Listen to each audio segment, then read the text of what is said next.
Hey, what's up? It's Nash and welcome to today's video where we're talking about the 4 steps that I would take to start landing higher paying clients. So I'm going to organize this step 1 through 4, 1 being the first thing you should do to 4 being the last step of the process. So hopefully it's really streamlined and it's easy to follow. So step number 1, it feels pretty obvious, but it's simply that you need to start improving your work. So what do I mean by that? Well, if you look at a top brand in your niche and you look at their website, their socials, the ads they're running, and then you look at your content, could your content realistically live on their website or their social media page? And if so, great, then you can move on to step 2. But if not, you likely need to improve your work and you're not going to be able to land the projects you want to until you are at a caliber where that client would actually be willing to hire you. So if you find yourself in that situation where you need to start improving your work, you don't really have to take months to do it. You can just do it in like a week or 2, and I'm going to show you how to do that right now. So first step is whatever niche you're in, go and find 5 to 10 of the top brands in that niche. So let's just take the example of adventure brands. So you would look at like Columbia, Patagonia, the North Face, those types of brands, and you go to their website, their social media, look at the ads they're running, and just like anywhere that they're posting or using content, and just start compiling a lot of their top performing pieces, or just pieces that you see them using quite a bit or using on their website or product photos, whatever it might be, and compile them into a document so that you can reference it later. Once you have all those compiled, then schedule a weekend trip or a few days and go out and shoot and basically exactly copy that content that you see. And I know people will hear this and they'll be like, don't copy, be original, like all that stuff. But listen, copy it to a T. And there's a reason for that, because when you copy it, you'll learn the tactics, you'll learn the lighting techniques they use, the framing, the storytelling techniques, all of that stuff that's composed into creating the shots that they're creating. So when you learn the tactics, then the next step is, once you have those, is actually being creative and putting your own creative spin on it, and get to the point where you could look at the content that you have and you could realistically swap it out onto their website and it would look seamless and it would look legit. It would look like you actually did the job for them. So once you get to that point, your work is far good enough to be able to start landing those high paid clients. So you can move on to step number 2. So step number 2 is branding and positioning yourself. So a lot of times when people hear the word branding, they think of like personal branding, which they associate with building a social media following or some sort of audience. And while that can be the case, actually there's a lot more to branding than just social media audience and like logos and website and that kind of stuff. So let's dive in. So when you break branding down to the most fundamental aspects of it, all it is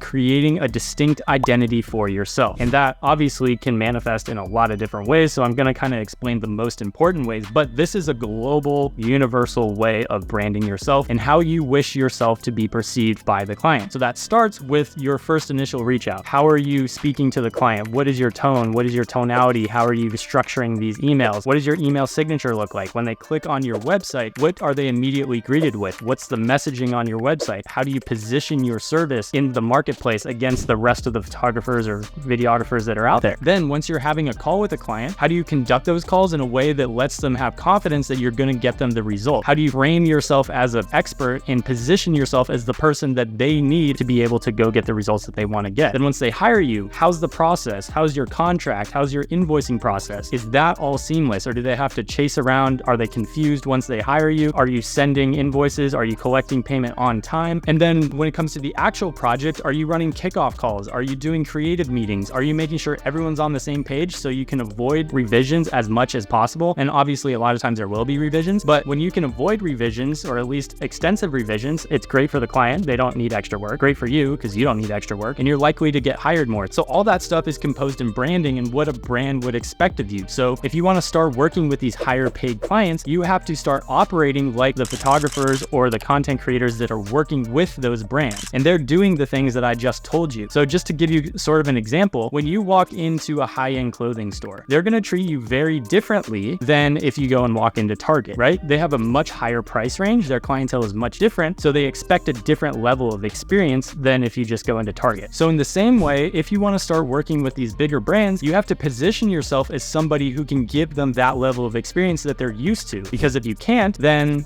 they just won't hire you because it's not in alignment with what their values are. So if I were to boil it all down, just create the least amount of friction you possibly can for the client to pay you, hire you, and get the result they want. That's what branding is, just reducing friction and making that whole process as seamless as possible. And that brings me to number 3, which is networking. And typically when I watch these videos, I kind of don't like the part about networking, but trust me, this is really, really important and you're not going to want to miss this. So likely if you're watching this video, you have gotten the jobs that you've gotten mostly off of referrals from your network. network. And when you're first starting out, your network is really just like your family and your friends of a friend, or your uncle recommended you to this guy to go shoot a video. And that's great. That's great to get started, but chances are those are not the jobs that you actually want to be doing, and it's not the budget that you want to be using for a job. Or if it's one, it's not the other, and it's not both at the same time, unless you're super, super lucky. So that being said, if you want to start doing different types of work, you have to start networking with the types of people that are doing that type of work. So a lot of advice that people will throw out there is start networking with other creators and start, doing shoots together and collaborating and all that stuff. And that's great, especially for learning and honing in your creative skills. But if you're networking and working with creators that are not doing the types of work you want to, or not getting paid and getting the types of budgets for the jobs that you want to, from a business sense, actually doesn't make much sense. You have to start networking up to the people that are actually doing shoots that you want to do at the budgets you want to do. Because number one, you'll learn how to operate those shoots. So when you do get on your own, you can go and do it. But number two, you learn how they pitch these projects, how they present the value, how they work with the clients, and how they overall just brand themselves so that you can kind of use that as inspiration to start doing your own branding as well. So don't just network with creators just to say that you network with creators. Network with the types of people that are in alignment with the jobs that you want to get and the types of budgets of the jobs that you want to get so that you can start to work in that direction. But if you want to take this even a step further, who are the decision makers at these brands that are hiring the creators? And who's pulling the strings behind the brands that are basically running the marketing campaigns? And if you're not aware, most brands, not all, but most, will hire marketing agencies to do at least a campaign for them, if not run their entire marketing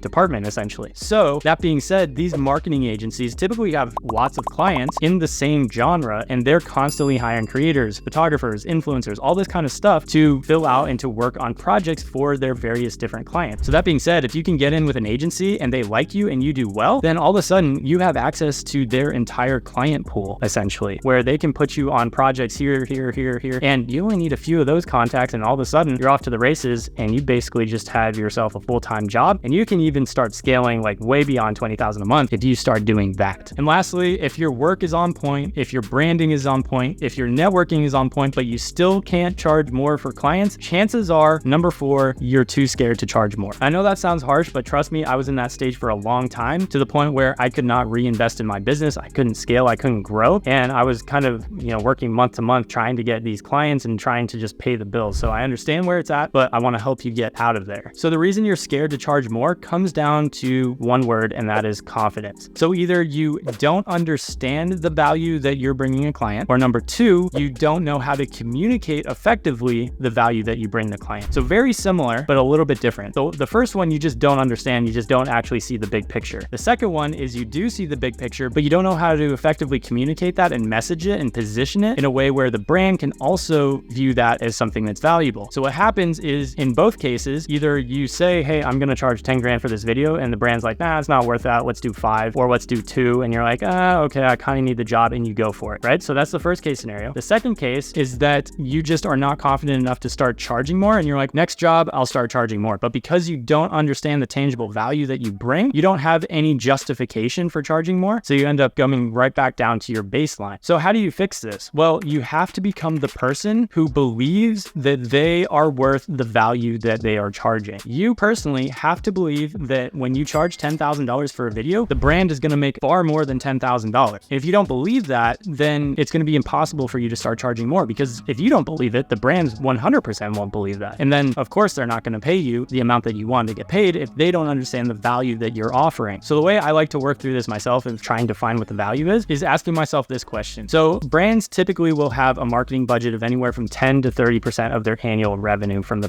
previous year, meaning that they can spend that money on whatever they want for marketing purposes. It could be Hulu ads, it could be billboards, it could be magazine ads, Facebook, Instagram, Twitter, it doesn't matter. They have the budget to spend on whatever it is to start making more sales. So the question is, why would they spend a portion of that budget hiring you? And if you can't answer that question, I hate to be harsh, but to be honest, you don't deserve to get paid. Because if you can't justify why you're better to spend 10 grand on than them dumping money into the current ad they have on Facebook ads, then why would they pay you? Because you can't show that you are valuable beyond what they already have. So then how do you actually show that value? Well, you become a marketing partner. You become somebody who is not just creating content for a brand, but somebody who, yes, is creating content, but also showing them how to use it and how to get tangible results. You start to become a strategic partner, and you start to actually help the brand get the results with the content that you're producing. And that's what starts to set set you apart from the rest of the photographers, the rest of the other guys who aren't doing that kind of stuff. Now, if that sounds interesting to you, I actually have an entire video breakdown of exactly how to do that. You can check it out somewhere on this video or in the description below. It's called The Real Reason That Your Content Business Isn't Growing. You can check it out. And I basically break down why you're stuck at that 3 to 5K a month and why you can't scale to 20K and what you need to do to scale to that $20,000 plus and work only with the clients that you actually want to work with. So if you're actually serious about growing your business, go ahead and check out that video because it's super, super important and basically is the key to being able to scale. But apart from that, if you like this video, go ahead and give it a subscribe. I got a ton more content like this on the channel. Also check out my Instagram, go ahead and give it a follow and go through all my reels on there. I got a ton of reels that I don't post on YouTube that are super, super valuable. So if you like this video, you'll definitely like the videos that are on the Instagram. So go ahead and give me a follow over there. And if you're interested in learning how I can help you go from that 3 to 5K a month all the way up to 20,000 plus a month in the next 90 days, essentially just scaling up your content business without having to send thousands of cold DMs or even grow your social following, then shoot me a DM over on Instagram. We'll start a conversation and we'll see if you're a fit for the program and we can go from there. But again, I hope this video was valuable for you. I'll see you in the next one.